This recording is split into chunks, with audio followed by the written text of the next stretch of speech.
Hi guys, myself Dr. Rajnayan Pandey, currently doing my internship from Madhya Pradesh. I cleared my FMG exam in my first attempt. So today I'm going to talk about the what to do like in the student who have qualified like in first attempt or who didn't qualify in first attempt and all. So those who have qualified FMG exam just now, congratulations to everyone. And जिनका अभी first attempt में नहीं हो पाया, तो काफी लोग सोच रहे हो कि सोर्स चेंज कर दिया जाए या क्या करें क्या ना करें, उन लोग आप लोग को समझ में नहीं आ रहा है। ठीक है, तो फर्स्ट अटेम्प्ट वालों के लिए मैं ये बोलना चाहता हूँ कि सोर्स सेम रखो। ठीक, और जो टीचर पढ़ा रहे हैं उसको रिवीजन करते रहो और क्वेश्चन प्रैक्टिस करो। फर्स्ट अटेम्प्ट के लिए ज्यादा दिक्कत वाली चीज नहीं है, क्योंकि अभी आपका फर्स्ट अटेम्प्ट था, आपने कोशिश की, आप अगर थोड़े बहुत नंबर से रह रहे हो तो आप वो चीज फॉलो करो। जिनका सेकंड अटेम्प्ट था उनके लिए ये मैं बोलना चाहता हूँ कि आपने नोट्स 2 बार पढ़ लिया है। ठीक, 2 बार क्वेश्चन पढ़ लिया आपने, 2 बार आपने क्या नाम है क्वेश्चन प्रैक्टिस सब कुछ कर लिया है, फिर भी आपका नहीं हो रहा, मतलब कहीं ना कहीं आपका क्वेश्चन का अप्रोच करने का जो तरीका है ना, मेरे को ये लग रहा है कि आपका क्वेश्चन अप्रोच करने का तरीका गलत है। तो इसलिए मैं आप लोगों को सजेस्ट कर रहा हूँ कि या तो आप जिस जिस भी आप प्लेटफॉर्म से पढ़ रहे थे, स्टिक टू योर सोर्स। ठीक है, और टीएनडी ले सकते हो आप लोग, टेस्ट एंड डिस्कशन, उससे आपको ये पता चलेगा कि अपने को क्वेश्चन सॉल्व करना कैसे है।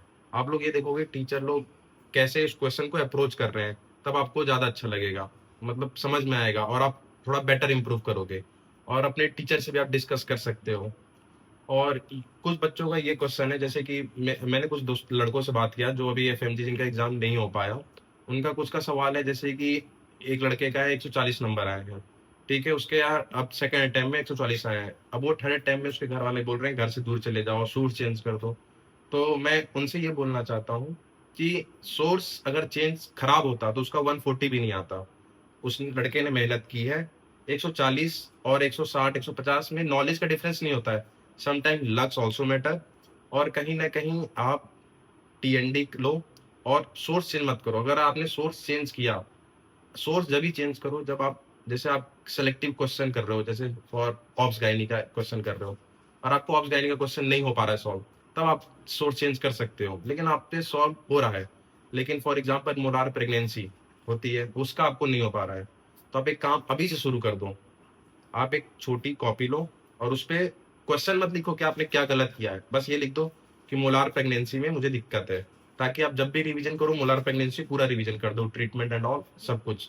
तो काफी आपके लिए अच्छा रहेगा। और जब लास्ट में एग्जाम का टाइम रहेगा ना, तो आप छोटी कॉपी में देख सकते हो कि आपके वीक पॉइंट्स क्या है, तो वो ज्यादा हेल्पफुल रहेगा। और फर्स्ट अटेम्प्ट वालों के लिए मैं ये एक चीज और बोलना चाहता हूँ, जैसे कुछ बच्चे क्या कर रहे हैं, अपना शेड्यूल फॉलो कर रहे हैं, उन्होंने कोचिंग ज्वाइन कर रखी है, ठीक है, या कोई प्लेटफॉर्म ज्वाइन कर रखा है। वो क्या कर रहे हैं, जैसे कोचिंग में क्या होता है, अक्टूबर एंड में या नवंबर में जाके सिलेबस कंप्लीट होता है, फिर वो आपको रिवीजन कराते हैं। लेकिन बच्चों को लग रहा है कि अगर मैं रिवीजन जब कर, अगर मेरा कोर्स तब कंप्लीट हुआ रिवीजन तब करूंगा तो फिर एक ही रिवीजन हो पाएगा। बट ट्रस्ट मी, इसमें आप कोचिंग पे फुल फेथ करो। कोई सी भी आप प्लेटफॉर्म पे हो, आप इस पे ये मत करो कि आपको सितंबर तक कोर्स कंप्लीट करना है। अगर आप अब मन में ये बनाओगे ना कोर्स आपको सितंबर तक कंप्लीट करना है, तो आप चीजों को याद और समझोगे नहीं, आप बस कंप्लीट कंप्लीट करने के लिए पढ़ोगे। और अपने को बस कंप्लीट थोड़ी करना, अपने को चीजों को कॉन्सेप्ट समझना है। तो इसलिए मैं ये सजेस्ट करूंगा कि आप कोचिंग के साथ चलो, जो भी सब्जेक्ट पढ़ा रहे हैं टीचर, अगर आप उनसे पढ़ो और उसके बाद उसका क्वेश्चन सॉल्व करो, उसके बाद टाइम मिल रहा है तो आप दूसरे सब्जेक्ट करो, कौन रोका है आपको। लेकिन अपने हिसाब से शेड्यूल मत बनाओ, क्योंकि आप शेड्यूल और शेड्यूल बनाना भी है ना, तो ऐसा नहीं कि मुझे दिन में 10 घंटे पढ़ने, नहीं, आपको ये बनाना है शेड्यूल कि अगर मुझे अगले 2 घंटे क्या पढ़ना है। ठीक, 2 घंटे क्या पढ़ना है, 2 घंटे के बाद ब्रेक 15 मिनट का लेना है, फिर पढ़ना है, ऐसे मत बनाओ। बड़े बड़े आप टाइम टेबल बनाओगे ना, फॉलो नहीं हो पाता है। Make a short time table, it will be very helpful for you. और उसके बाद कोई भी दिक्कत होती है आपको, तो उसके लिए तो मैं हूँ ही, आप मुझसे कांटेक्ट कर सकते हो। मेरा इंस्टाग्राम आप लोगों को पता ही है, डॉक्टर आदि, वहाँ पे आप मुझसे कांटेक्ट कर सकते हो, मैं आप लोगों को बता सकता हूँ। और उसके बाद देखते हैं, जहाँ भी दिक्कत आती है उसके बाद मैं अगली वीडियो बनाऊंगा कि which coaching is better, not which coaching, like online coachings are better और ऑफलाइन। सो क्योंकि काफी बच्चों के क्वेश्चन है, वो काफी बच्चों के क्वेरी आए मेरे ऊपर, तो मैं उस पर बात करूंगा।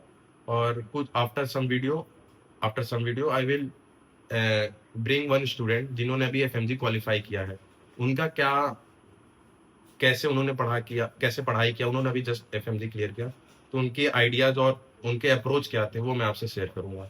Till then see you, bye bye, take care.